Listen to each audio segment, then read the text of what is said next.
Are you planning to expense this? When I expressed my opinion to Karen, the manager holding a first-class airline ticket, her eyebrow twitched. It doesn't affect your money, so it doesn't matter, does it? You will be my slave forever. Just follow me quietly. She snapped back and started walking toward her seat. I wasn't particularly looking forward to it, but my first time in first class was overwhelming. The spacious seats offered a decent amount of privacy. I was amazed that the wealthy turned travel into an experience, but Karen was lost in thought, staring into the distance. How much time had passed?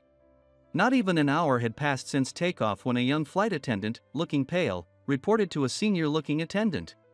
The captain and co-pilot have collapsed. Her voice reached our ears, and the commotion quickly spread. Even Karen's face turned pale, her eyes wide open. We needed to act before the cabin descended into panic. I stood up and declared, "Leave it to me. I'll fly the plane. My name is Neil. I am in my 40s and work in sales. However, it's not a company I started working for as a new graduate. I switched to this job 5 years ago, so my experience is limited. The reason I decided to switch to this company was that I had some knowledge about the parts and products the company manufactures. My previous job was entirely unrelated to sales. Therefore, I often find myself confused by the unfamiliar work, and my sales performance is far from impressive. But I enjoy introducing products based on what I know and the needs of my clients. The joy of closing a deal when the client is satisfied is unmatched. Of course, the company doesn't exist for my satisfaction. As a publicly traded company, it must deliver results that satisfy shareholders and pursue profits, which is the essence of a company in a capitalist society. I understand that it can't be helped. That's why my lack of focus on sales performance often earns me scoldings from Karen. Neil, could I have a moment? Karen signaled me with her hand, and I approached her desk. When she stood up with documents in hand, I sighed inwardly. As expected, she headed for the meeting room. When she calls me here, it's usually to lecture me about my sales performance. Neil, what is the meaning of this? Karen slapped the documents on the table in front of me with a loud clap. I immediately understood what she wanted to say when I saw the documents. They needed more time to decide on our product order, so it wasn't an immediate decision. On a recent business trip, I was supposed to close a deal for a self-generation project with a large company. However, after hearing them out, it became clear that more discussions were needed to ensure the order matched their needs. If successful, it would improve their power generation efficiency and significantly reduce the costs of implementing our products. So, we decided to reconsider and schedule another meeting. However, Karen didn't seem convinced by my explanation and questioned me sternly. So, what benefit does this bring to our company? What you're doing seems like a loss for us. But is it really good to only think about our own profits? I understood what Karen was trying to say. My proposal would lower our product's order price significantly, even though it would reduce the client's costs. Given the size of the deal, the loss isn't small. Despite my limited experience, I instinctively knew that pursuing only our own profits wouldn't lead to good outcomes. Business, as I understand it, involves generating money by bringing joy to the client. If we can't build a win-win relationship, the company will decline. I believe, without concrete evidence, that making proposals that benefit the client will eventually come back to us.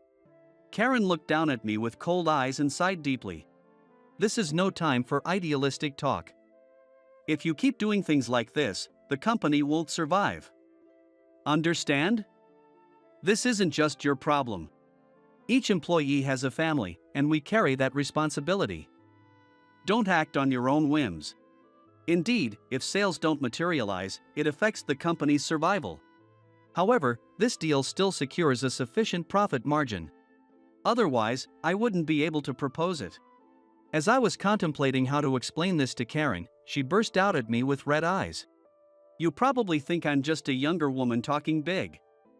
No matter what you think, I am your boss. Just follow your superior's orders quietly. I have no intention of looking down on Karen because she's a woman or younger. On the contrary, I respect her for demonstrating her managerial skills despite being younger than me.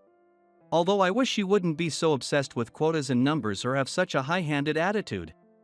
I understand that these stem from her insecurities.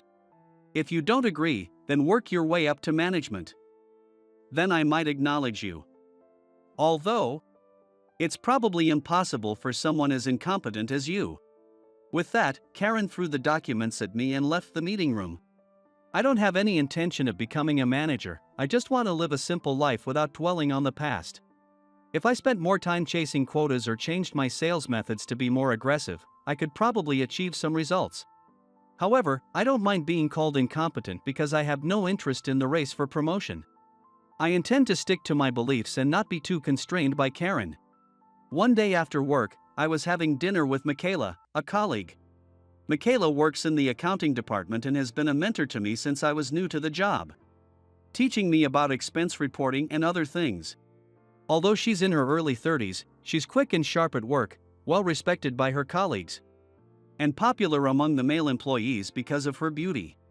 Despite this, she has a straightforward personality and is also liked by the female employees. Michaela considers me easy to talk to despite being older, and she often invites me for drinks. Today, Michaela had said, I had something to discuss, so we planned to meet at our usual bar after my fieldwork. Thanks for always putting up with my requests, Michaela said as we clinked our beer mugs together. A beer after work is especially delicious. It feels even better when drinking with Michaela. As we enjoyed our drinks and food, her cheeks began to flush slightly. It seemed like a good time to bring up her consultation. Seizing a pause in our conversation, I asked, So, what did you want to discuss? You sounded pretty serious. I recalled her worried voice when she asked me to hear her out. While she'd often sought my advice before, those were usually lighter topics like being hit on by a superior or being caught in a dispute between female employees. Michaela didn't take those too seriously herself, so I would just listen to her complaints and give my opinion if she asked. However, this time, her voice had sounded unusually serious, which had me concerned. Depending on what it was, it might be beyond what I could handle alone. As I entered the bar we agreed on, I was somewhat relieved to find Michaela waiting with her usual expression. Still, she might have been putting on a brave face, considerate of my work fatigue. She might even be hesitating to talk about it now. When I brought up the consultation, Michaela looked troubled, confirming my suspicions. I waited for her to gather her thoughts. It might be a burden for you, but I can't handle it alone. I can't promise to solve it, but don't bear it alone. If it helps, just tell me. When I said that, Michaela lowered her voice and began, actually. The issue Michaela wanted to discuss was work-related. Karen had handed her a receipt for an airline ticket as an expense report, but it was a first-class ticket. Of course, the company only allows business class for employee expenses, and using first class is out of the question. If one insists on using first class, they have to cover the cost personally. However, despite being a manager and fully aware of this, Karen had given Michaela a first-class ticket receipt. That's a problem. Did you process it? When I asked, Michaela shook her head. Even if I were to process it, it would still have to go through management. Besides, if this gets approved once, I fear it will become a recurring issue. That's true. Should I talk to Karen on your behalf? When I said that, Michaela's expression brightened for a moment, but then she looked down and shook her head. I thought she was hesitant to drag me into the problem or worried about revealing Karen's actions to others, but Michaela had more to say. Actually, I was given this. Michaela placed an envelope on the table and slid it towards me. When I looked inside after Michaela gestured, I saw a considerable amount of money. I glanced inside and then placed the envelope back in front of Michaela. There's something else in there besides the money, Michaela murmured, so I hurriedly pulled the envelope back toward me. As I looked inside again, I noticed a piece of paper. I took it out and carefully opened it. The note contained a brief message. Thank you for everything. How about this? Please continue to support me. The elegant handwriting conveyed an undeniable authority. It was clear Karen intended to buy Michaela's loyalty with this significant amount of money. Of course, Michaela could simply refuse. However, refusing could affect Michaela's future position, and Karen's overall work performance is indeed highly regarded. Many employees are fed up with her arrogant and high-handed attitude.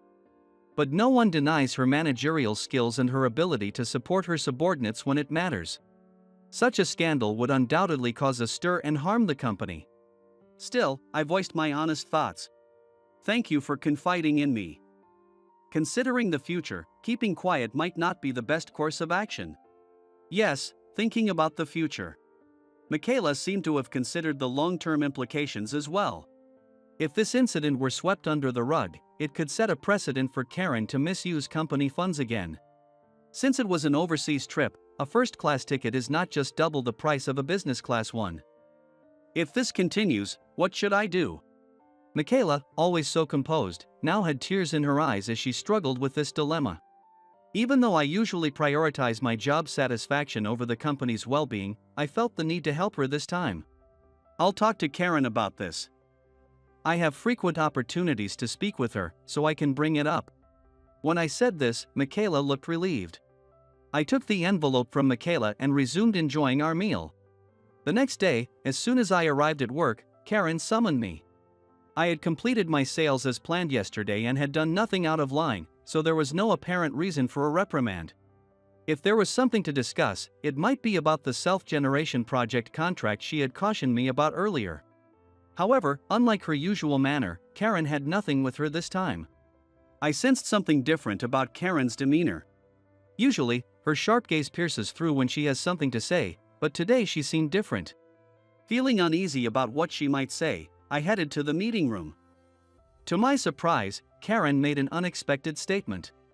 Neil, I need you to be honest with me. Have you been harassing any of your colleagues? Completely taken aback by the question, I widened my eyes in surprise. Harassing? Has someone complained? If so, I want to apologize, so please tell me. I couldn't think of anything I might have done to be considered harassment. Mixed feelings of frustration and the desire to apologize if I had indeed wronged someone welled up inside me. I must have looked genuinely troubled. Because Karen's face became even more complicated. I can't tell you who complained. Just answer my questions. Now, where were you and who were you with after work yesterday? Karen, who normally never pried into personal matters, was now demanding an explanation of my whereabouts. Having nothing to hide, I truthfully said I had been out drinking with Michaela. I expected this to clear things up, but Karen's expression turned visibly displeased when I mentioned Michaela's name. Is that so? And what exactly were you talking about? This was the perfect opportunity to bring up the expense issue with Karen, but the sudden turn of events left my mind in disarray. I hesitated, and Karen sighed in exasperation. You're slow at work but quick to hit on women. We'll discuss this further some other time. For now. Karen abruptly ended the conversation, as if to say the matter was closed, and suddenly announced. Unfortunately, it's been decided that you'll be accompanying me on a business trip tomorrow. The details should have been sent to you via email. So please check them. I have another trip today, so I'll see you tomorrow. Karen seemed genuinely displeased about the trip. However, she seemed resigned to the fact that it was an order from the bosses. Wanting to avoid unnecessary communication, she walked away from me. When I returned to my desk and checked my email, I found the message about the trip. It was strange to be informed about a trip the day before, but the content made sense. This trip was a meeting with the company handling the self-generation project Karen had sternly mentioned. This company also has overseas operations, and the meeting would be held at their overseas branch in a few days. Karen might be accompanying me to keep an eye on me, but it didn't bother me. I had already conveyed everything necessary to the client, and now we just had to wait for their decision. There was no chance of the discussion going off track, and no one wanted that. So, it didn't matter to me whether Karen was there or not. As I prepared for the trip after work, I received a message on my work phone. It was from Karen. The message read, "We need to talk, so please come to the airport early tomorrow." I set my alarm an hour earlier than planned and went to bed. The next day, I headed to the lounge early, intending to wait for Karen, but she was already there waiting for me. "I'm sorry to keep you waiting." When I said that, Karen didn't react and instead instructed me to get a drink. Karen already had her drink in hand. I grabbed the same coffee and sat down with her. "You said you had something to discuss. What is it?" I assumed it was about my dinner with Michaela. And I was curious why I was being reprimanded. After defending myself against any false accusations, I planned to confront Karen about the expense report issue. However, Karen brought up an entirely different topic. I want to ensure the success of this project. Our yearly performance is hanging by a thread, but this contract could push us forward. Her unusual openness caught me off guard, and I couldn't help but ask, why do you care so much about the numbers? Is chasing figures all that enjoyable? Realizing my bluntness, I glanced at Karen to see if she was offended. Someone like you, living carefree, wouldn't understand. Let's go. With that, Karen left the lounge and headed to the boarding gate. I was thinking we stay more at the lounge. I hurriedly downed my coffee and followed Karen. What surprised me next was the ticket Karen handed me. It was a first-class ticket. One of the perks was not having to wait in long lines, yet Karen had boarded the plane earlier than planned. Are you planning to expense this? When I directly questioned her as we stood side by side, her eyebrow twitched. It doesn't affect your own money, so it doesn't matter. You'll be my slave forever. Just follow me quietly. She snapped back and started walking toward her seat. I wasn't particularly looking forward to it, but my first time in first class was overwhelming. The spacious seats offered a decent amount of privacy. I was amazed that the wealthy turned travel into an experience, but Karen was lost in thought, staring into the distance. How much time had passed? Not even an hour had passed since takeoff when a young flight attendant, looking pale, reported to a senior-looking attendant. The Captain Alec and co-pilot Troy have collapsed. Her voice reached our ears, and the commotion quickly spread. Even Karen's face turned pale, her eyes wide open. We needed to act before the cabin descended into panic. I stood up and declared, "Leave it to me. I'll fly the plane." They probably thought I had lost my mind. Karen, who had been speechless until now, suddenly blurted out in a panic, "Don't do anything reckless. Nothing good ever comes from your actions." To calm her down, I told the flight attendant, "Please communicate our situation immediately. We need to return." Until a few years ago, I was a pilot in the US Air Force. There's probably no one else here who can land this plane safely. Despite my experience as a US Air Force pilot, I couldn't help but feel anxious. I knew that flying a fighter jet was different from piloting a commercial airplane. However, I needed everyone else to stay calm so I could focus. To reassure myself, I said, "It'll be all right," and headed for the cockpit. What happened next is a blur. I operated the controls in a daze, battling nausea from the tension while feeling the vibrations of the landing through my entire body. In reality, the autopilot did most of the work, ensuring the passenger's safety. The autopilot system calculated the optimal route, altitude, rate of climb and descent, and speed, although it was not as skilled as a top pilot. I will probably never be more grateful for the autopilot function in my life. Once we successfully landed, the tension lifted, and I found myself in a daze. Karen put her arm around my shoulder and helped me to the lounge, where I spent some time calming down. "Thank you for your help, Karen." I nodded to Karen, who brings me a drink and rubs my back until I calm down. "Don't mention it. Actually, there's someone who wants to speak with you." When Karen raised her hand, a familiar figure approached. It was the person we were scheduled to meet for the self-generation equipment project at the overseas branch. The person I had been dealing with was apparently scheduled to attend the meeting at the overseas branch. He had witnessed me heading to the cockpit from the same first-class section. He praised my courage and acknowledged my professionalism. "He has approved your contract proposal and expressed a desire for a long-term partnership," Karen said. It seemed that my approach of offering mutual benefits had earned his trust, leading to a long-term business collaboration. Hearing Karen's explanation, I felt relieved.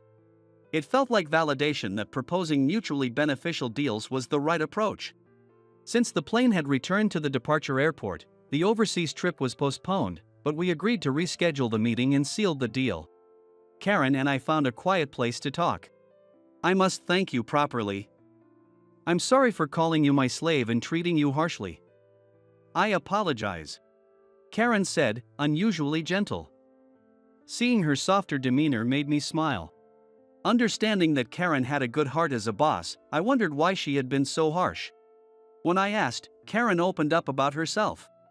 Since becoming a manager, I thought I needed to act tough to maintain authority. I guess I overcompensated for my insecurities as a female manager by being harsh, she admitted.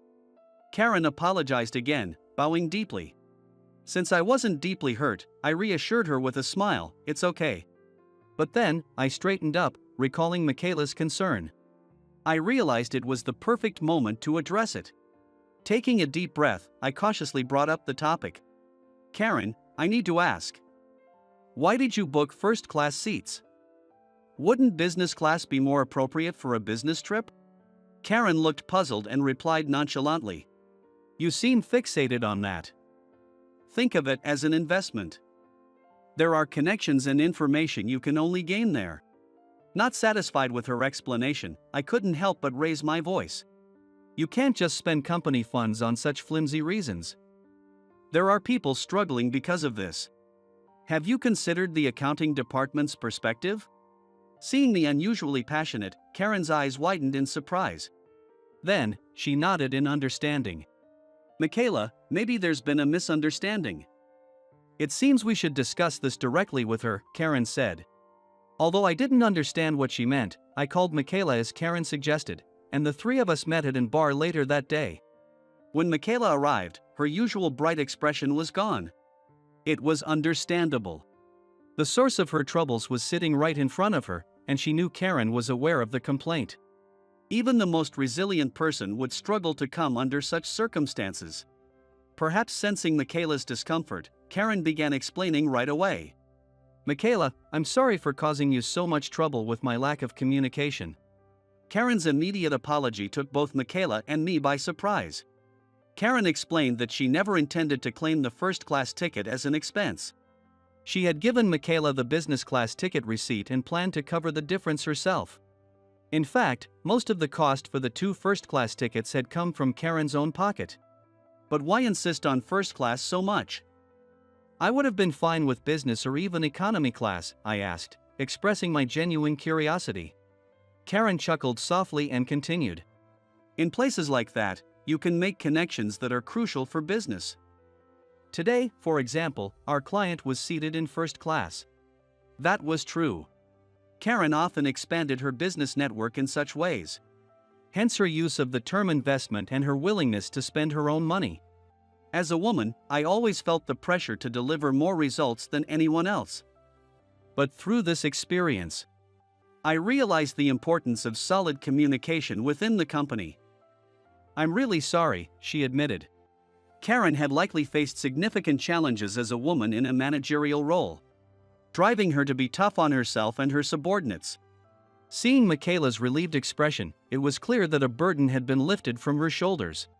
My impression of Karen changed drastically in one day. Later, we received confirmation of the self-generation project, securing a larger and longer-term deal than initially expected. Hearing this brought me a new kind of joy. Previously, I had approached sales with the intention of making mutually beneficial proposals, not out of a desire to contribute to the company or achieve great sales figures. But now, I felt a sense of fulfillment from contributing to the company. Perhaps Karen's passion for her work had influenced me. Moving forward, I intended to continue valuing relationships with clients while also contributing to the company. A few years later, there were changes in my personal life as well. Are you really sure about this old guy? On our way back from our usual bar, I found myself facing Michaela in a park. Michaela had confessed her feelings for me. Noticing her drinking non-alcoholic beer, I had asked, perhaps you are not feeling well? With an unusually serious expression, she had replied, I don't want to get drunk today. To match her, I also refrained from drinking and enjoyed the meal.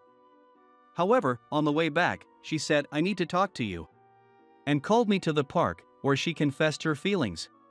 I've never thought of you as an old guy. I've always seen you as someone reliable and someone I love. Hearing Michaela's honest feelings, I finally admitted the excitement I felt whenever I saw her.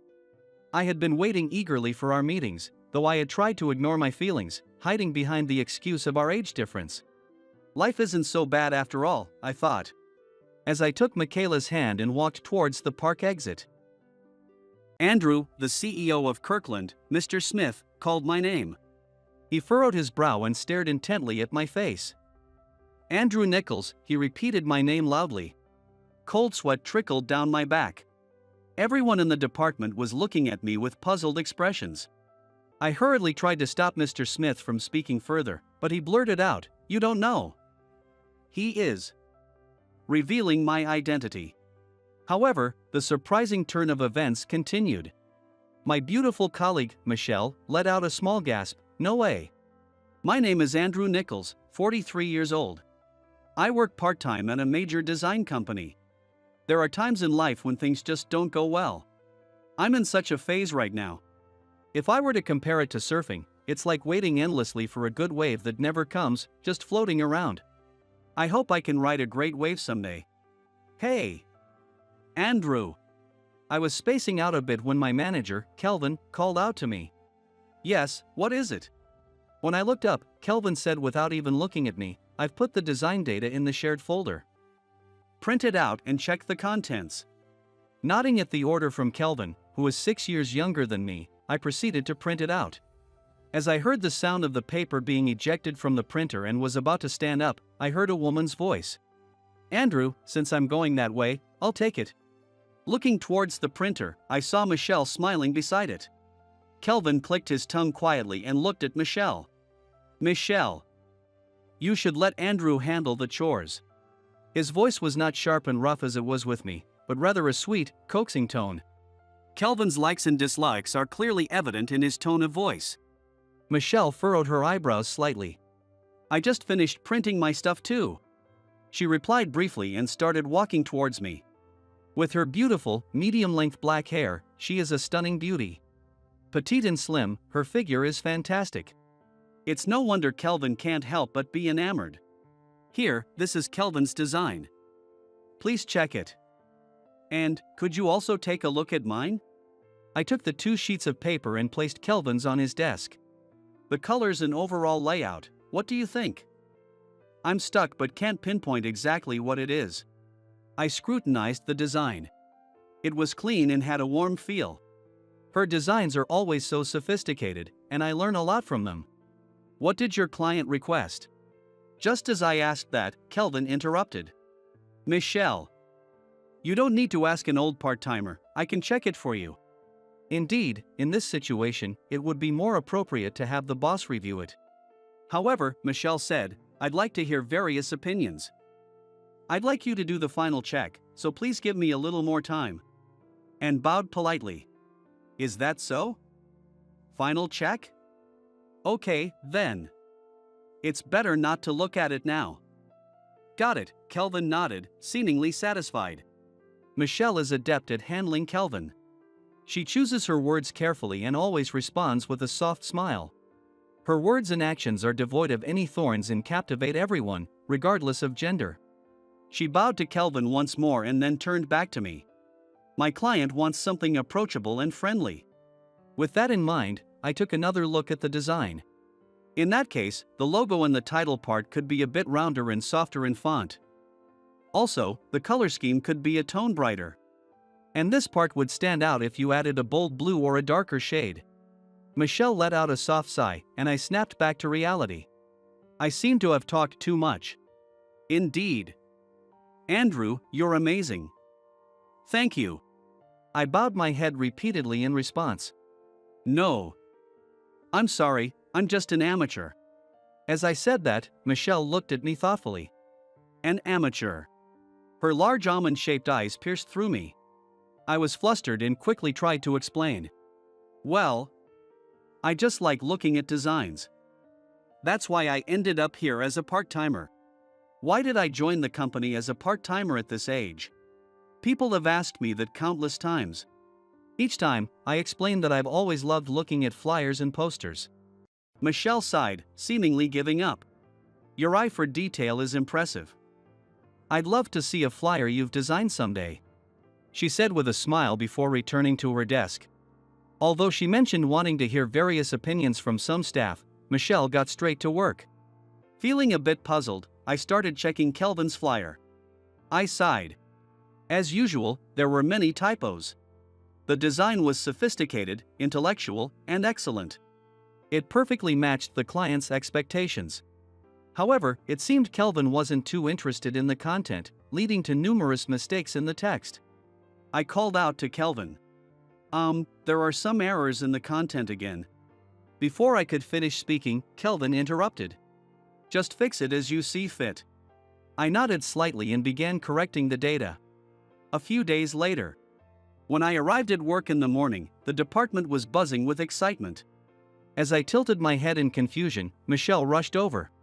Her cheeks were unusually flushed, and her eyes were sparkling with excitement. Mr. Smith, the CEO of Kirkland, from the UK headquarters, is coming for a visit next month. I see, that certainly is a big deal. Kelvin was visibly excited.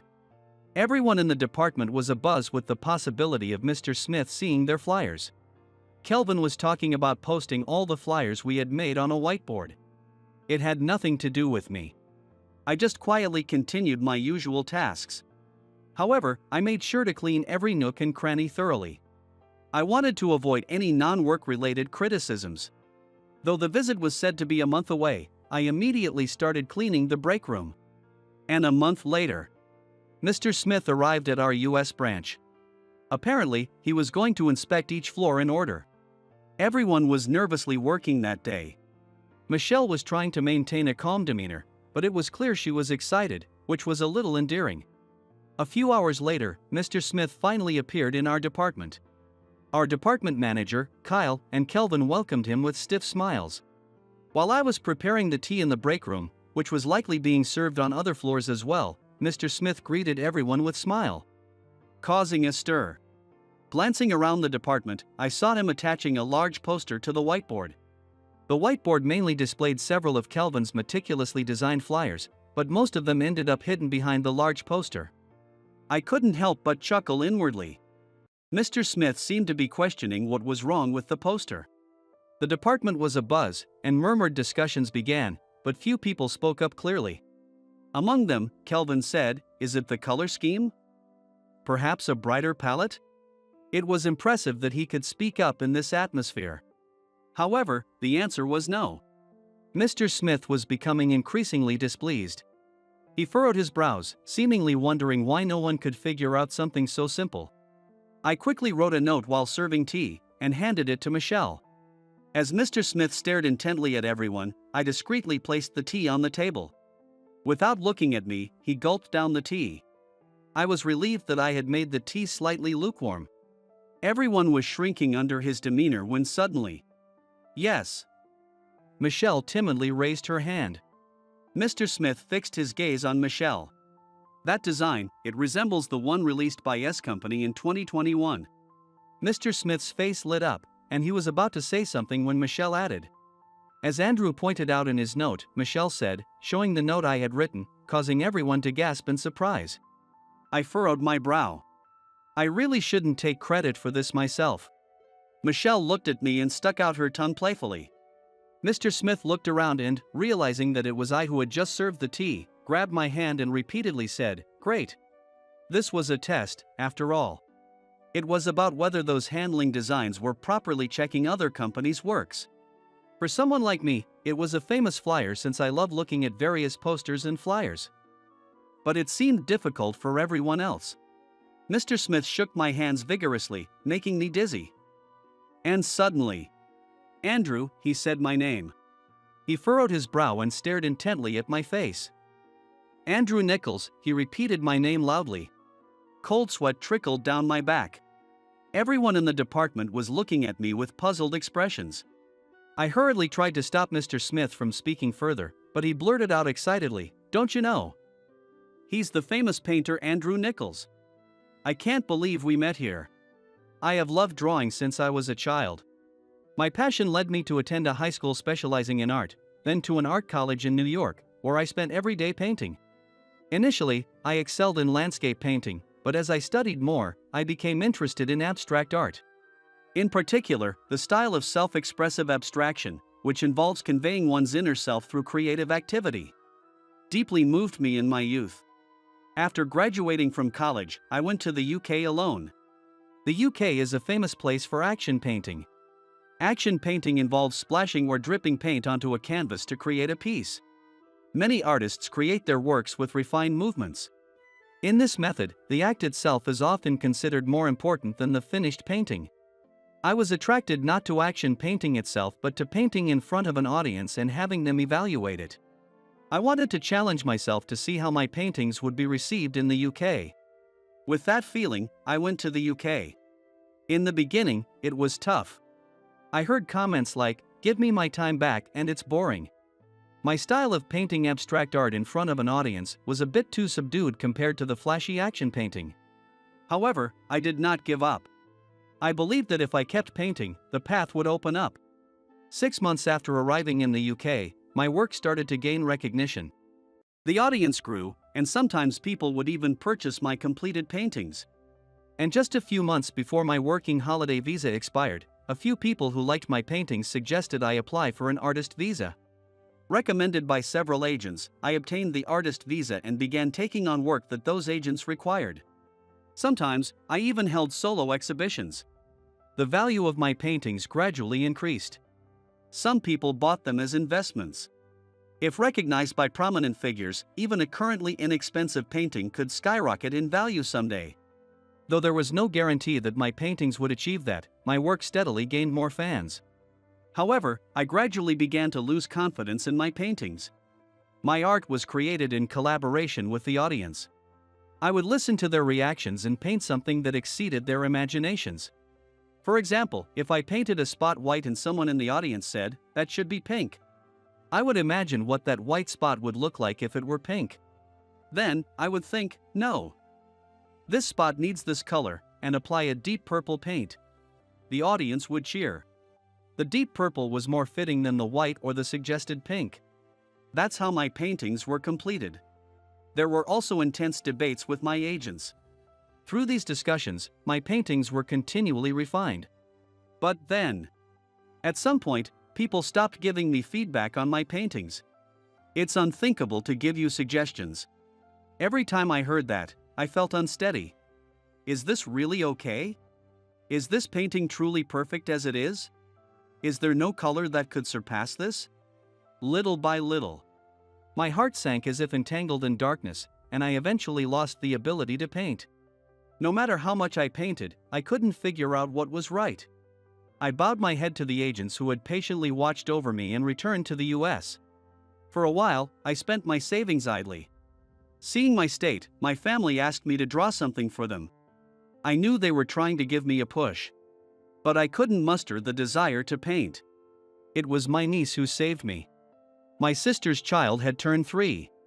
She asked me to draw colorful cartoon characters. Unable to ignore a child's request, I mimicked drawing cartoon characters, and she beamed with joy, her eyes sparkling. It had been a long time since I'd seen such a face. Drawing these colorful cartoon characters was fun. As an experiment, I painted a red outfit black. She complained that it looked like a villain, but after a while, she asked me to draw the black-colored character again. When I asked why, she said, "This black one's cool too." Apparently, she had grown to like it over time. As I continued doing this, I found myself able to face the canvas again. But I was still far from the passion I had in my youth. I wanted to create passionate paintings once more. Then my sister suggested that if I couldn't paint for myself, I should paint for others. Painting for others, it was an idea I hadn't considered much. After a few months of indecision, I applied for a part-time job at a design company. Working as a designer didn't feel quite right to me. I thought that being surrounded by someone else's creations might bring about some change in my awareness. With that feeling, I applied, and here I am now. Encouraged by Mr. Smith, I ended up talking about my past. Everyone looked at me with eyes full of disbelief. Mr. Smith handed me his phone and spoke with a smile. "Look at this painting. This is one I bought during a street performance and had it framed." I widened my eyes. Honestly, I didn't remember when I painted it. But from the style, it was probably from within my first year in the UK. At that time, after completing a piece, I would ask the audience if anyone wanted to buy it. Some paintings didn't sell at all. This painting had been purchased by the young Mr. Smith. Don't say you've lost confidence. I became your fan because of this painting. Since then, I've bought several pieces I wanted and cherished them at home," Mr. Smith said while showing the photo of my first painting to everyone in the department. As my eyes welled up with emotion at that moment. "No way!" Michelle's small scream echoed through the department. Michelle rushed to her desk, rummaged through her bag, and came up to me. "Here." She handed me a pass case. Both Mr. Smith and I were astonished when we saw its contents. It contained a photo of the same painting that Mr. Smith had first bought. I took this photo during a family trip to the UK. I was moved and asked the buyer if I could take a picture. They kindly agreed. Michelle said nostalgically, and Mr. Smith beamed. That was definitely me. What a miracle! The three of us met nearly 20 years ago in the UK, far from here, he said, giving us a hearty hug. Both Michelle and I turned bright red from the embrace. He sternly ordered me to create new works and then hurried off to his next destination. He invited me to dinner when he would come back to the US to pick up my new work. I humbly nodded. Everyone in the department had witnessed the exchange. After Mr. Smith left, I was bombarded with questions. My past was just as I had told it. I had already explained why I joined the company as a part-timer. Still, their curiosity seemed endless, and they wouldn't let me go. At that moment, Michelle quietly stepped in between everyone and said, "This is the brochure I was asked to create yesterday. Andrew, could you try making it?" I furrowed my brow. "But, isn't this a job for a full-time employee?" Michelle persisted, holding out the specifications. "You need a challenge, right?" she asked, and I timidly nodded. Here I was, 43 years old, being guided by a 35-year-old woman. It was quite a pathetic sight. Instead of painting freely, I was to create a brochure according to the client's wishes. This was surprisingly difficult. At the same time, it was fun. The impression changes drastically with a single color or font. I had noticed this while checking the works made by other employees, but creating something from scratch felt different and enjoyable. The next day, I showed the completed brochure to Michelle. We moved to the meeting space to focus, comparing the printed material with the data on my laptop. Michelle pointed at the photo in the brochure. "This photo, can it be more impactful? For example, changing the way it's cropped, As Michelle pondered, an idea came to me. In that case, maybe we could change the style. I adjusted the style of the photo using the software on my computer, and Michelle exclaimed in delight. "Yes! This is perfect. It matches the image exactly. The layout, colors, fonts, and text arrangement. I made changes while seeking Michelle's opinion on each one. These changes dramatically improved the brochure. It was fun. As I worked intensely on the computer, Michelle smiled beside me. This is the kind of collaboration you were looking for, right? Her words made me look at her intently. Having third-party feedback on my work. Listening to those opinions and further enhancing the piece. Yes, that's right, it was a very valuable interaction. When I expressed my gratitude, Michelle smiled. "Well, could you show me how you paint sometime? My opinions might not be very stimulating, but..." Michelle looked down, searching for words. "The performance I saw in the UK, it moved me, and I'd like to see it again, if possible. It's just a genuine request." Michelle's face gradually turned red. I smiled. "Of course, I'd be honored. I really like your designs, Michelle. I'm very interested to see how my painting would evolve based on your input." Michelle's eyes widened, and she covered her mouth. At that moment, I caught a small voice. I'd like to see it too. When did he get here?" Kelvin, who had been talking quietly in the meeting space with us, suddenly appeared. Michelle mumbled, "You should learn to read the room." And Kelvin seemed deflated. Although he wasn't the most pleasant person, I felt a bit sorry for him knowing his feelings for Michelle. Well, if I ever get to the point where I can perform in front of people again, I'd love to show it to everyone in the department, I said. Kelvin forced a weak smile and replied, "I'll look forward to that," before leaving. It's clear that the real reason Kelvin came here wasn't for my art, but for Michelle. She's 8 years younger than me. Although he probably just has a pure interest in my work, Kelvin will have to reconsider his attitude if he wants to be noticed by her. It's a bit pitiful, really. A few days later, I invited Michelle to my studio. Nothing had yet been created in this studio. After returning to the US, I rented a small but high-ceilinged apartment to use as a studio to break out of my slump. It was a space that could be used as a studio. However, no matter how many times I picked up a brush here, I couldn't create a satisfactory piece. Standing in front of the canvas, I froze. What should I paint? I had been pondering this for days, but nothing came together. My abstract paintings were heavily influenced by my inner emotional landscape.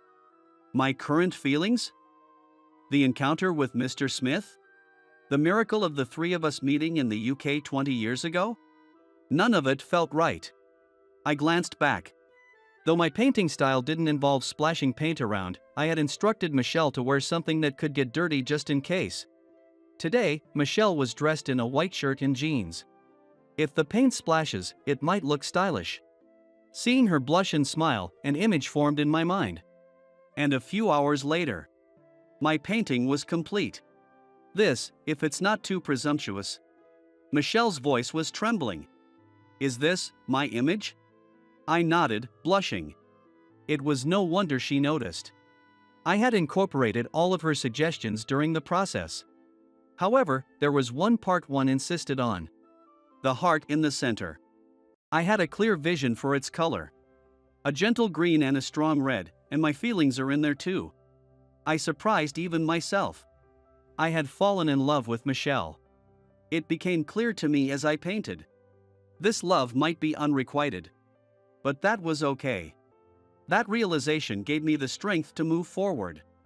I had regained the confidence to paint. Would you accept this painting? It might be strange for an old guy like me to put my feelings into a painting. Michelle shook her head vigorously. I'm happy. I like you too, Andrew. Her unexpected reply made my eyes widen in shock. What? But I'm already 43. Michelle's eyes, brimming with tears, looked at me. Working with you, I was drawn to your kindness. I also thought there was something special about you. I recalled my interactions with Michelle at work. When I asked for your advice once, it was so precise that my flyer turned out better than ever. I thought you must have some design experience. But when I found out you were the street performer who moved me in UK, my feelings for you grew even stronger. Michelle took my hand. I thought I wasn't worthy. Is this painting really your feelings? Is it really me? Tears welled up in her eyes. I felt the same. I never thought someone as kind and beautiful as you would like me. Until just now, I thought this love was impossible. Are you sure about me? Michelle smiled at me. And as she smiled, beautiful tears streamed down her cheeks. I gently wiped them away with my index finger and hugged her. A few years later, I was painting quietly in my studio in the UK. There was a knock on the door. It's almost time to get ready. It was my wife, Michelle, peeking in timidly. I turned and smiled. Michelle's eyes were fixed on the painting behind me. It's beautiful. Today's theme was encounter. Since the day we got together, we've been through various encounters and moved to the UK as a married couple. This move was facilitated by Mr. Smith, who arranged for Michelle to transfer to the UK headquarters. After that, I quit my part-time job and started painting again. When Michelle was first approached about the transfer, she showed a sad expression and said, "They probably thought if they transferred me, you would come along since Mr. Smith is a huge fan of you. They don't really need me." I slowly shook my head. A company CEO like him would never make a transfer decision based on such calculations. Your skills were recognized, Michelle. Be confident. Just as I said, Michelle is now showing remarkable achievements in the UK. Her unique softness and sensitivity are rare and highly valued in the UK. Michelle's status has steadily risen, and now she's on a first-name basis with Mr. Smith, saying, "Michael should be arriving soon. So hurry and get changed," and inviting him to our home parties. Our current life is all thanks to that fateful encounter. This painting will be perfect for decorating a corner of today's home party. I kissed my beloved wife on the forehead, took the painting, and opened the door from the studio to the living room with a peaceful heart. My name is Kenneth. I have been working as a sales representative at my current cosmetics company for about 10 years. Sales seem to suit my personality, and I've been able to achieve quite a lot within the company. This company recognizes my achievements well, and they always praise me when I perform well in sales, which makes me really happy. However, I have a big complex in my life. I dropped out of high school due to bullying from classmates. Because of that, I am considered a high school dropout. Even so, the employees at this company don't care about my education and only look at my performance, which makes me happy. Kenneth, you achieve better results than anyone else. Even though you've only been here for about 10 years, you outperform me. How do you manage to do so well? It's because of your guidance, John. I wouldn't have made it this far without you. I really appreciate all your help. You must have had talent even before I started teaching you. Still, it makes me happy to hear you say that. I need to work harder as your supervisor too. Why would you say that? You're already achieving great results, John. I'll keep working hard to follow in your footsteps. If you keep achieving like this, I might lose my position. But there's no need to hold back. I want to contribute more to the company, so I'll keep working hard. Please continue to teach me. I'd rather have you teach me, but I've got a lot of experience, so feel free to ask me anything. I'll answer whatever I can. Your support allows me to keep doing this job, John. I really appreciate it. Having an outstanding subordinate like you makes me proud within the company. Keep up the good work for everyone's sake. I seem to be good at sales, so I'll keep honing my skills to use them for the company. John has been very kind to me since I joined, even knowing I dropped out of high school. He sympathized with my situation, knowing that I was bullied in school. It seems John was also bullied during his school years, which affects his empathy. Without John, I might have lost my place in the company and wouldn't be able to work like I do now. Thinking that way, I really like John and want to continue being helpful to him. Of course, working hard benefits me and the company, so it's a win-win. While thinking about that, John called me over. When I went to him, he looked worried. I'm sorry to bother you when you're very busy. I just need to consult with Kenneth a bit. Can I have a moment of your time? I just got back from a sales call, so don't worry about the timing. More importantly, what's the consultation about? Actually, a very big opportunity has come our way. For our company, it could be a huge deal. But I feel it might be tough to handle alone. I see, so that's what it's about. Does that mean you need my help, or should I take over the tasks that John is currently handling? I'd be glad if you could help with this deal, but actually, there's another deal with this client that I'd like to entrust to Kenneth. In that case, I'd be happy to help. However, since I'm a bit busy right now, I'll need to pass my current tasks to someone else. I'm really sorry to put you through that, but having Kenneth's help would be a huge relief. I thought it would be tough to handle alone. For you to go out of your way to call and ask for help, it must be a really big deal. I've been with this company for over 20 years, and I've never seen a deal this big. I can't believe I'm the one managing it. This really is a big deal. I'm excited to be a part of it. I'll wrap up my other work quickly and start helping. I'm very happy you're willing to help, but please make sure it doesn't inconvenience others. I'd feel bad about that. Don't worry about that. I'll delegate my tasks properly and assist you with the deal, John. For now, I'll handle the preparations on my own. Let me know when you're ready to jump in, and we'll get started together. So, I started working on the deal with John. I've worked with him before, but never on such a large deal, so I'm nervous. Honestly, I'm good at handling deals, but I've never had a deal that made John nervous, so I wonder what it will be like. That said, John is very skilled at negotiations despite his modesty, so I think there's a lot I can learn from him. I don't know how things will unfold from here, but I plan to give it my all and learn as much as I can. It seems I'll be entrusted with another deal besides the big one, but I wonder what kind of deal that will be. There are still a lot of things I don't know, so I decided to quickly finish my current tasks and go to John. Thinking about this, I delegated my work, managed to free up some time, and headed to John's office. John, I've delegated my tasks. I'm ready to work with you. What should I start with? First, I'll explain the deal. It's worth $500 million. You've never worked on something this big, right? You said it was big, but I didn't realize it was this huge. I'm honored to be part of such a significant deal. When the company first told me about this deal, I was shocked by the sheer amount. I've never handled a deal this big before. If it were me, I wouldn't believe it. Even a $10 million deal seems unreal to me. You must be highly trusted by the company, John. I'm not sure if it's about trust. There just aren't many people who can handle this right now, so I was chosen for this deal. Despite such a huge responsibility, you chose me to help? I'm really grateful for that. You're great at your job, Kenneth. Having you as a partner is reassuring. I'm sorry for asking you on such short notice. Knowing it's a $500 million deal makes me incredibly nervous, but it's a rare opportunity, so I'm also excited. Even as a manager, I'm nervous, so it's understandable. I really appreciate your help. I can't do this alone. Thank you for trusting me. I'll do my best not to let you down. Let's make this happen together. And so, I became a member of the $500 million deal team. Though it's just John and me, so it doesn't feel like a team but more like a partnership. If anything, it feels more like a tag team. The fact that it's a $500 million deal is more nerve-wracking than exciting. I can't imagine what the company would say if we messed up such a big deal.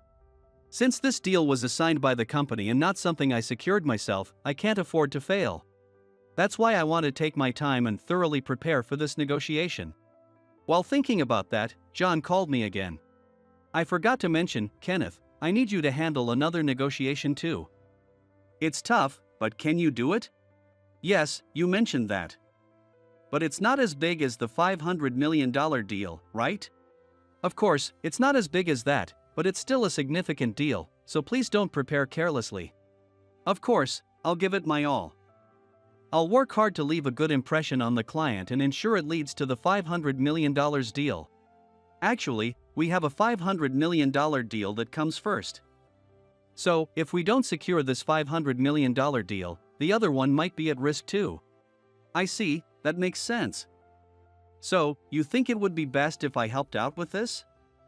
In that case, we should focus all our efforts on the $500 million deal for now. I'm sorry for the trouble, but I'd appreciate it if you could do that. Still, feel free to proceed with the other deal as well. I'll spend most of my time on the $500 million deal and use any spare time to prepare for the other negotiation. Let's focus on making this big deal a success. I'm really glad I asked you for help, Kenneth. I couldn't do this alone. Thank you.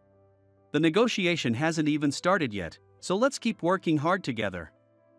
I'll do everything I can to help. So, I began preparing for the negotiation with John. The content of the negotiation was new to me, making it quite challenging. But if I back out now, it would cause trouble for John, so I have to see it through. Additionally, I need to prepare for the other negotiation at the same time. I've never worked this hard before, and it's physically demanding. Since John is also working hard, I don't want to lag behind, but I have to be careful not to push myself too hard. Otherwise, I'll end up getting sick and causing problems for John. After several months of preparation, we were finally ready for the negotiation.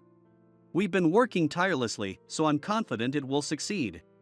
The negotiation is tomorrow. We've faced many challenges, but I'm sure we'll succeed. Let's give it our all. Thank you for all your help, Kenneth.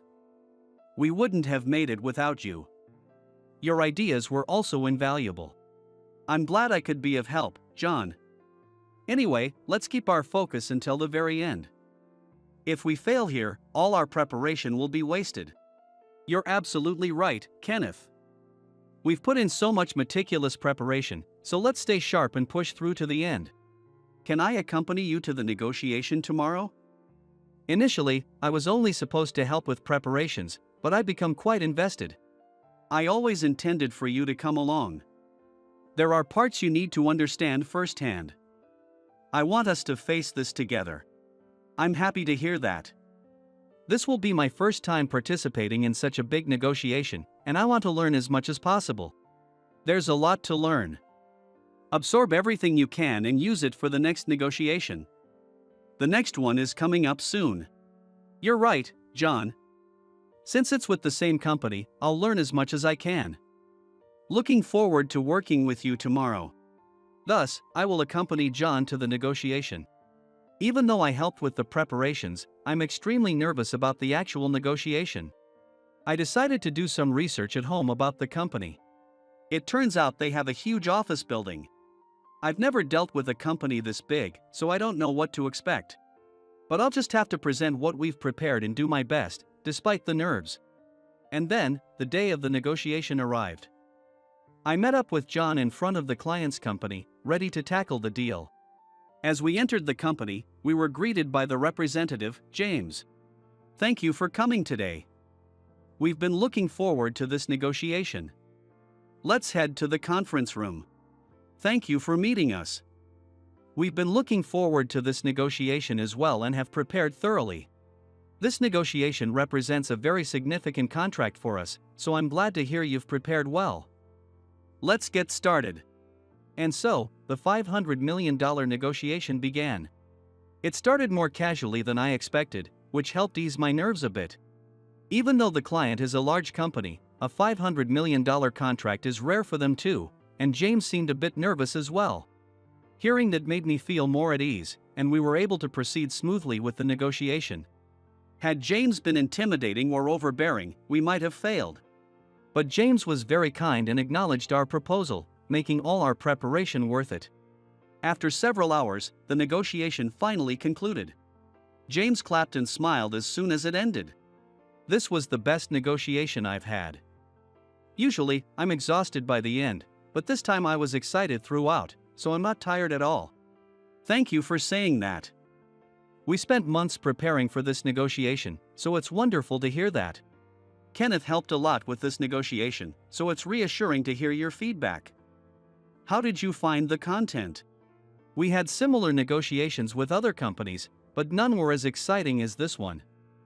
I never thought a negotiation could feel like this. Your words make all our preparation worthwhile. Thank you for your applause.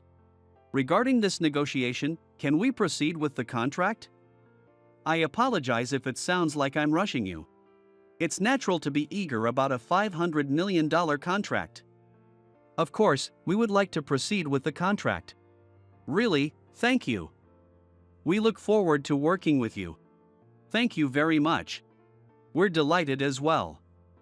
I trust both of you, and I hope we can have a long-term relationship. Thank you for saying that. Because of your kindness, James, we were able to proceed without feeling too nervous. Thus, after months of preparation, John and I successfully concluded the $500 million negotiation and secured the contract. It was a challenging few months, but securing the contract made it all worthwhile. If we hadn't secured this contract, the upcoming negotiation would have been tough too, so I'm glad we persevered. However, the next negotiation also involves a larger amount than I'm used to, so I can't let my guard down. But after overcoming the $500 million deal, I feel less pressured and more confident about handling it. James seemed aware of the upcoming negotiation and brought it up. I understand there's another negotiation coming up. My subordinate will handle it, so please take care of them. I trust it will go well. Thank you for saying that. Kenneth will handle that negotiation, so please take good care of him. I believe Kenneth is very capable, so I look forward to another great negotiation. Let's keep in touch. We will prepare thoroughly for the negotiation. Thank you so much for this opportunity. We look forward to working with you. It's very gratifying to be expected to perform well by someone like James.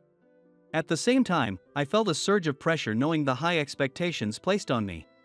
Even though we just concluded a $500 million deal, the perfect outcome has raised the bar even higher.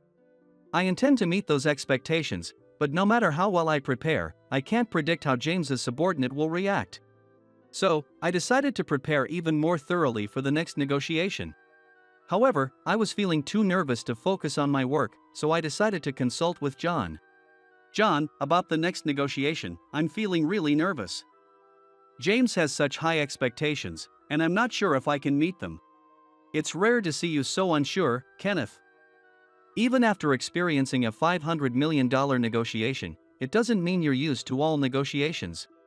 If it were a regular negotiation, I might be, but with such high expectations from James, I worry my usual approach won't be enough. One thing I can say is that you're an excellent salesperson. If you prepare well and consider the client's needs, I'm sure they'll appreciate your efforts and the results will be positive.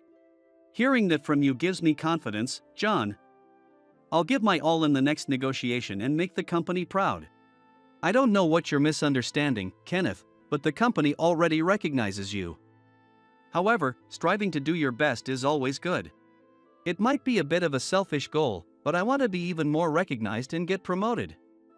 My educational background might make it hard, though. This company doesn't care about educational background.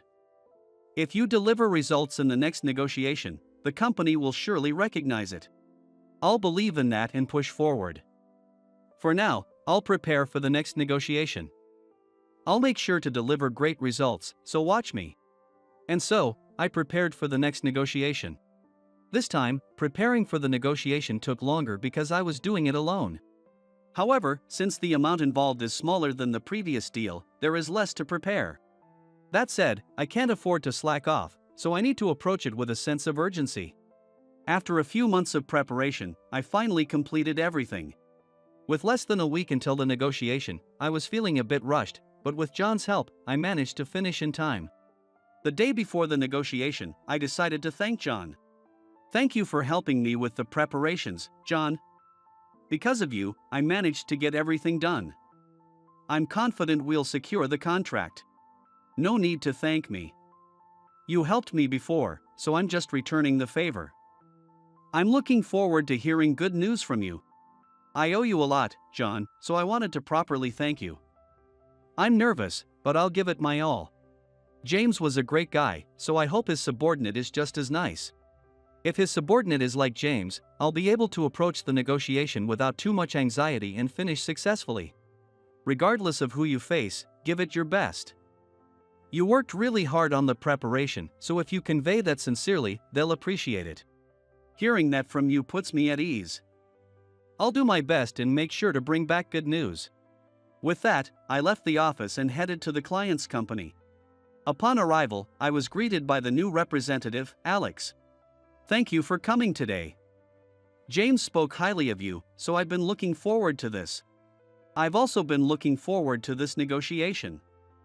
I've spent months preparing for it. If someone as capable as you prepared, it must be an impressive proposal. Let's head to the conference room. Apparently, James holds an executive position. So, even though Alex is his subordinate, he is a manager. I assumed James's subordinate would be of a similar rank to me, but Alex being in a higher position made me nervous. Nevertheless, being nervous wouldn't help, so I had to focus on delivering my prepared materials and my message. When I passionately presented my case, it seemed to resonate with Alex, and we secured the contract. James mentioned enjoyable negotiations, but I didn't expect it to be this exceptional. I look forward to working with you. Thank you so much for the contract. Including the deal with James, we look forward to a long-term relationship. I'm happy to work with someone like you, Kenneth. I foresee exciting times ahead. If you have any questions, feel free to ask. I'm glad to work with you too, Alex. I'd also like to greet James. Let's continue to have a great partnership. With that, I left the client's office and returned to my company. Technically, I could have gone straight home, but I wanted to share the good news with John. When I arrived, John greeted me with a tense expression. It seemed he was curious about whether I had succeeded in the negotiation. However, the tense look on his face suggested that he also felt a bit anxious. Even though he trusted me, it appeared he couldn't fully relax while sending me out alone. Knowing John cared so much made me happy. To ease his mind, I decided to share the results immediately. John, we secured the contract. Thank you so much for your support. I knew you could do it, Kenneth. Although I was a bit anxious, I trusted you. I couldn't have done it without you, John. Thank you again. I look forward to working together. Securing the contract is just the beginning.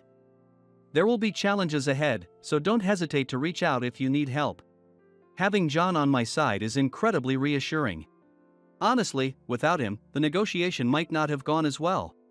For now, I'm relieved we secured the contract. As I was relaxing, a man entered the office. Not knowing who he was, I decided to ask. "Excuse me, who might you be?" "If you're looking for someone, I can call them for you. I'm here to see someone named Kenneth, who recently came to my company for a negotiation." "I'm Kenneth. What can I do for you?"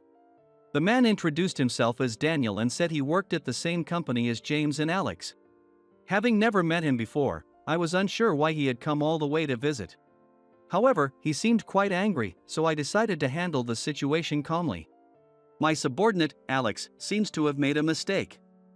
I heard from someone that you only have a middle school education. We can't contract with someone so unqualified. This contract is void. Voiding the contract because of my educational background is unacceptable. I spent months preparing for this negotiation. And Alex fully understood and accepted our terms. But you didn't tell Alex about your education, did you? If he had known you were a high school dropout, he wouldn't have made this contract. So, it's void. Are you saying you're going to sever ties with our company just because of my education?" "That's exactly what I'm saying. This is our only contract with your company, so we're ending it and cutting ties." With that, Daniel tore the contract to pieces. He seemed serious about voiding the contract. I decided to make him understand the situation since he seemed unaware of some crucial details. Ending our relationship means canceling the $500 million contract as well. I'll report this to James. Wait, what did you just say? Did you say a $500 million contract? And how do you know James? You might not be aware, but our company recently signed a $500 million contract with yours. James handled it and was very excited about it. Wait, I haven't heard anything about that. If James is involved, this changes everything. Don't report this to James. Daniel was visibly shaken, realizing this was not going as he expected. He thought he could belittle me, but hearing the name of someone higher up rattled him. Still, it's outrageous to come unannounced and try to void a contract without any verification. As we continued our conversation, James arrived at the company. Apparently, John had contacted James, who came immediately upon hearing about the situation. Seeing James, Daniel's face turned pale. The unexpected turn of events left him in shock. "Daniel, what are you doing? This company is very important to us. How could you look down on them because of their education? Why are you here, James?" I contacted him to come. It seemed unreasonable to void a contract for such a reason, so I wanted James to verify it. "Thank you for contacting me. Please disregard everything this man said. I will ensure he faces strict consequences within our company." "What do you mean by consequences?" "I was just mistaken. How can you call barging into a company and belittling an employee a simple mistake? You'll be transferred to a branch in the countryside." "No, this can't be." Daniel fell to his knees in despair, realizing the worst had happened. But James was right in everything he said. Not taking action against Daniel would be detrimental to their company. But the contract was torn up, and I was deeply insulted. "It doesn't feel right. I sincerely apologize for that. It's clear we need to improve our employee training. Daniel will face severe consequences. It's unfortunate, considering how well things went with James." Being treated this way by Daniel was disappointing. "I'm truly sorry for the disappointment. We will ensure this never happens again. Could you please continue the contract? Since you insist, if Daniel is not involved in our contracts, we can continue working together." "Thank you very much. And again, I'm deeply sorry. Kenneth is an exceptional person despite his education, and looking down on him is unacceptable. Please ensure this doesn't happen again." Though it was painful to be looked down upon and emotionally taxing, it meant a lot to be defended by John. Knowing my company values me this much, I'll continue to work hard. From what I heard through James, Daniel was transferred to a regional branch, but the rumors spread quickly. And he eventually quit because he couldn't handle the scrutiny. I'll keep working hard for this company that truly appreciates me. Only if you're okay with it, would you like to come to my place? That night, I invited a shivering college student at the park to my home. She was in tatters, but after a bath, I was surprised by how incredibly beautiful she was. Why was she alone at such a time? When I asked her about it, she told me she used to be a CEO's daughter but was now in a tough situation. 3 months later, the famous CEO, Mr. Johnson, visited me while I was unemployed and said, "I want to thank you. Would you like to take over my company?" What? My name is John. I'm currently unemployed. I used to work in sales at a jewelry store, but I was forced to resign due to petty office politics. Even though it sounded petty, getting pushed to the point of resignation couldn't be taken lightly. I've been diligently job hunting to get back on my feet, but it hasn't been going well, leaving me with a lot of free time at home. The harshness of job hunting has broken my spirit many times, making me consider giving up on several occasions. Yet, every time I felt defeated, the fear of not being able to survive motivates me to keep going. Today, feeling that same sense of urgency, I jumped out of bed and set up a meager breakfast. I always eat while watching TV. This habit started when I began living alone. Even though I was trying to save on electricity, it's more about combating the loneliness I feel during meals. As I turned on the TV, a particular news story caught my attention. It was about a long-established kimono shop that had been in the headlines recently. The shop's CEO, Mr. Johnson, had been arrested for making personal donations to politicians. An investigation was conducted, which revealed further misconduct, such as selling kimonos and jewelry at unfair prices. A former employee was interviewed on TV, who was criticizing Mr. Johnson harshly.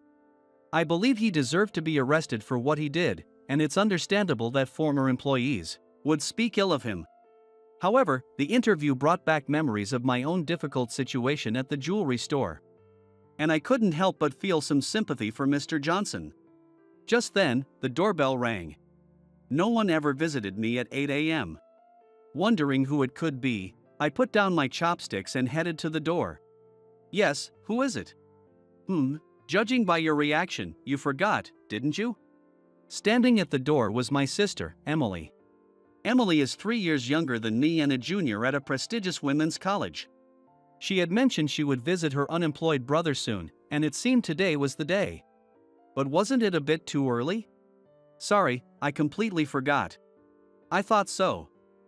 I even brought a gift, and yet, here I am with a rude brother, she said, pushing past me into the apartment. But isn't it too early?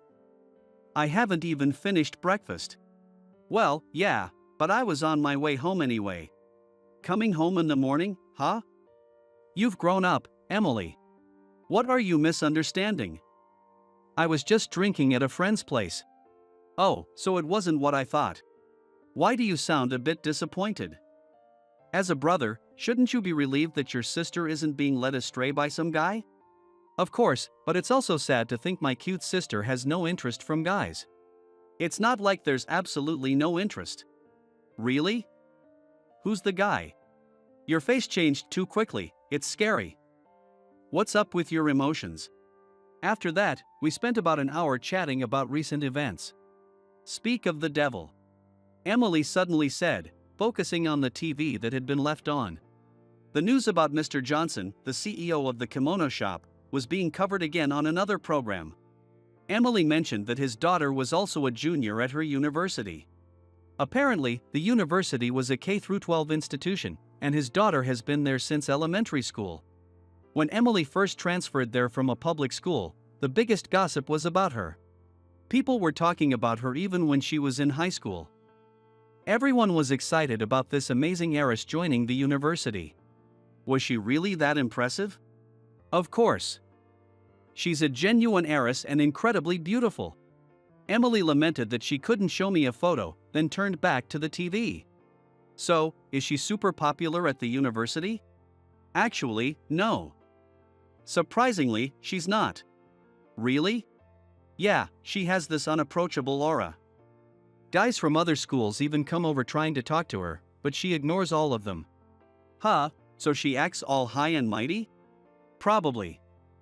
So, I bet there are a lot of people who think this scandal is karma. Hearing that, I looked at the TV again. I had planned to job hunt today, but since Emily decided to stay for a bit, I spent the day at home.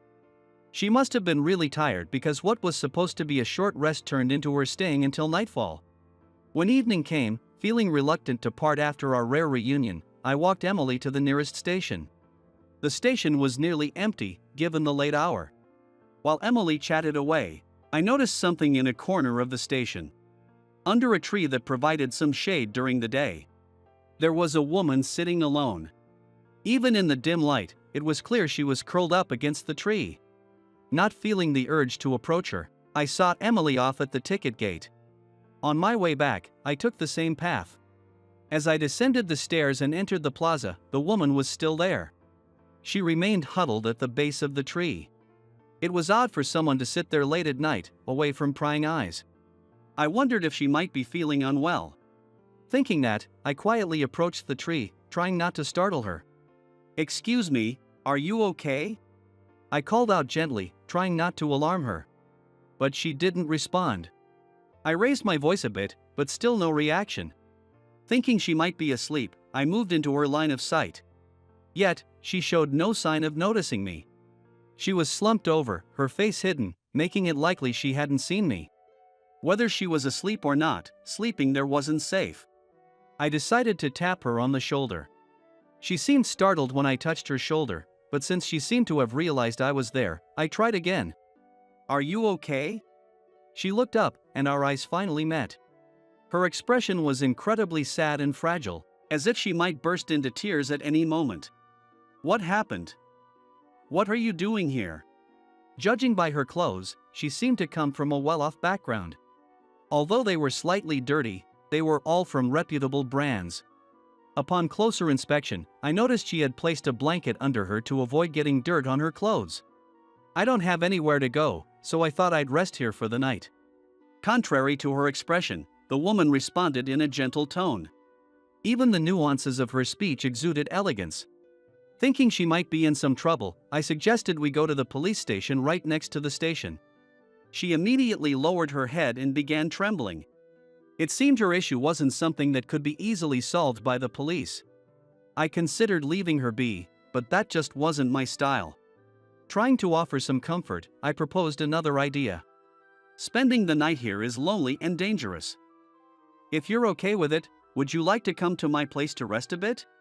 "What? But I don't want to impose. It's no trouble. I have a sister about your age, and I wouldn't want her spending the night alone in a park. I can't just leave you here." After a moment's thought, she nodded. "Thank you. I appreciate it."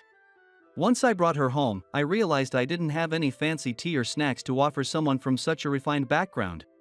I seated her in my cramped living room, and went to the kitchen to fetch a new bottle of tea from the fridge. I thought it might not be appropriate to serve it as it was, so I poured the tea into a cup before taking it to her. On the way, I noticed the tea was cold and hesitated, wondering if I should warm it up. Though it wasn't as cold as winter, I remembered it was chilly outside, and her shoulder felt a bit cold when I touched it. So I decided to warm the tea. After some consideration, I brought the warmed tea to her. "It's just some simple tea, but please have some." Even though her appearance was a bit shabby, her mannerisms as she took the tea reminded me of her refined upbringing. I poured the tea from a plastic bottle into a cup and warmed it up in the microwave. But even so, no one could tell otherwise if I told them she was drinking some fancy foreign herbal tea. Even the cup felt so refined that one might think it had decades of tradition behind it. As I watched her drinking the tea and being captivated by the sight, I couldn't help but feel unworthy of the privilege of being so close to her. Suddenly, she began to cry. "Oh, I'm sorry. Was it that bad? I didn't realize it was so bad it made you cry. I apologize. But right now, that's the only tea I have." As I flustered, she wiped her tears and smiled. "No, not at all. I just haven't felt such kindness in a long time, and it moved me." Sorry for making a scene. Relieved, I sighed and said, "I see. So, were you really planning to spend the night there?" She looked down again and replied, Yes, I have no place to go. What happened? If you're comfortable sharing, maybe I can help. She seemed to relax and started to speak slowly. Her name was Karen. She turned out to be the only daughter of Mr. Johnson, the CEO of the kimono shop making headlines. From her graceful demeanor, I had guessed she was someone important, but I didn't expect her to be the heiress of such an old and prestigious shop. According to Karen, her father's arrest was a misunderstanding. She didn't know all the details, but the night before his arrest, she heard him arguing with someone on the phone late into the night. From what she overheard, it seemed like her father had been set up, leading to his arrest the following day. She tried to get answers from him, but before she could, they were separated.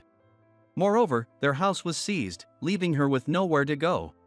She had lost all the family's savings stored at home, and had been living like a runaway girl with minimal belongings for a few days. You are the first person to reach out to me. I am truly grateful. Thank you. No, I didn't do much. Still, it's strange that such a beautiful woman like you didn't get any help.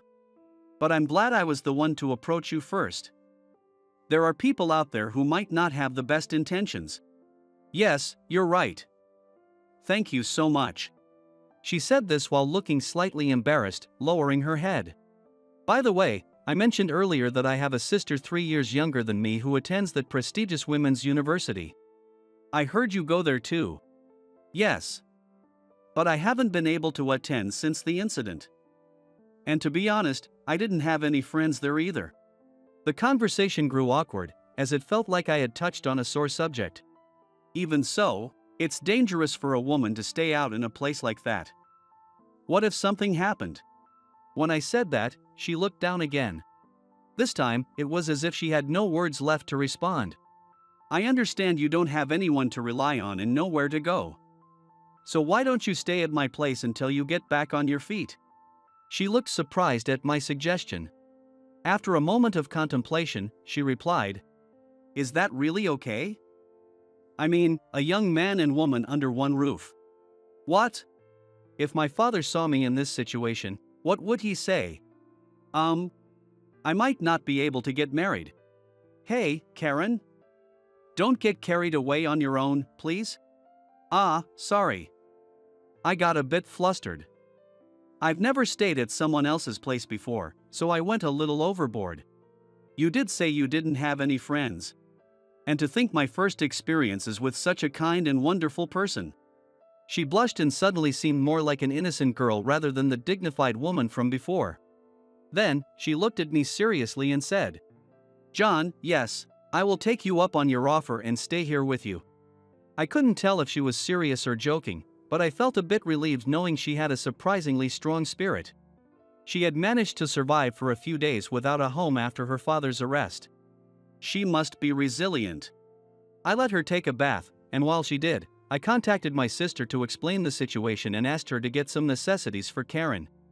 Initially, Emily was shocked, saying, What happened? But calmed down once I explained, agreeing to help without further questions. I finished the bath. Oh, were you talking to someone? You aren't cheating on me already, are you? Why would you think that? We're not even dating yet. Yet? So you plan to date me in the future? Karen, you're surprisingly bold, aren't you? Yes. My father says I get it from my mother. Though she wasn't around much by the time I was old enough to remember. I'm sorry to hear that. Oh, don't worry about it. I don't have many memories of her. So, who was that on the phone? It was my sister. I told her you'd be staying with me for a while, and she's bringing some things you'll need. Oh my, meeting the family so soon. John, you're moving fast. We haven't even spent our first night together yet. Wait, no. What do you mean by first night? We are not going to sleep together. As I stammered, she gave me a playful smile. Oh, I'm fine with that anytime. I noticed she was wearing one of my t-shirts, with a towel around her neck. And from her still damp long hair wafted a pleasant scent, one that I could hardly believe came from the same shampoo I use. Just go dry your hair before you catch a cold. The first words I managed to utter, stuck for words as I was, were pathetic even to my own ears. Still, she quietly returned to the bathroom, which was connected to the dressing room. After she was ready for bed, I showed her to the guest room and said goodnight. She had the same upbeat demeanor as before, but since I had preparations for job hunting the next day, and spending the night with a girl I just met didn't seem appropriate, I declined and left the bedroom. Even so, I was worried about whether she was sleeping well, so I checked on her a few times. Peeking quietly into the bedroom, I saw that she was sleeping soundly, perhaps exhausted from putting on a brave face. Seeing her deep in sleep, unaware of my presence, I felt relieved. As I was about to leave the bedroom, I heard a small murmur. "Dad." Her soft utterance made me turn back. She had a sorrowful expression on her face, even in her sleep. No matter how tough she acted, she was still a young girl. Being separated from her only family member must have been incredibly painful for her. Her father had been arrested for a crime he didn't commit, and now he was being vilified by the public. I resolved to treat her with kindness from now on, while also feeling anger at the world's unfairness. To separate her from her father due to a wrongful arrest and to take away the home of an innocent girl is beyond cruel. If what she said was true and her father was wrongfully arrested, who would do such a thing, and why? These questions made me even angrier. I didn't know how long she'd stay with me, but I resolved to ensure she didn't feel lonely while she was here. With that thought, my tumultuous day came to an end. The next morning, I woke up to the smell of a delicious breakfast. Wondering who was cooking, I went to the kitchen and found Karen and my sister, Emily, happily cooking together. Karen noticed me first. "Oh, good morning. You slept well, didn't you?" Her radiant smile was a stark contrast to her sad tears the night before. "Good morning. Emily, you are here so early again. Another all-night party? Good morning, bro." "No, I was just worried about you. I came to deliver some essentials and found Karen here." "What a surprise. I was surprised too. I never expected to meet your sister so soon. Actually, she's my senior. Just call me Emily. No need to be so formal. But I can't believe Karen is staying at my brother's place. You've got some nerve, bro. Hey, don't say things that could be misunderstood." "Misunderstood? You kept peeking into my room last night, didn't you?" "What? You were awake?" "Of course. With those intense stares, anyone would wake up," she said, blushing theatrically. Emily looked at me with a mix of disbelief and disgust. "John, that's kind of creepy. I was just worried if she was sleeping well." "I didn't do anything inappropriate." "That's still not very respectful to Karen, right? Then what should I have done? Anyway, it looks like I'll be staying here for a while. I hope we can get to know each other better, John. And eventually. Karen, if my brother does anything you don't like, just tell me, okay? Oh, my kind sister-in-law." That morning was filled with so much banter that I found it exhausting to respond to every comment. After a cheerful breakfast with the two of them, I started preparing to head out for job hunting. And so began my unusual cohabitation with Karen. At first, it was a bit awkward, but we gradually got used to it, and I started enjoying my time with her. When I was out job hunting, Emily would often come by to keep Karen company. According to Emily, Karen felt like a little sister she couldn't ignore. Despite still acting tough, Karen slowly regained her original cheerful and elegant demeanor, shedding the weight of her recent hardships. Seeing her return to her true self up close made me happy and also made me wish our time together could last longer. About 3 months after Karen started living with me, we were having breakfast as usual. Karen had just set the last of the dishes on the table when we heard the news from the TV. We usually didn't watch TV during meals, but we kept it on to stay updated on her father's situation. That day, the news finally announced that Mr. Johnson's arrest had been a mistake.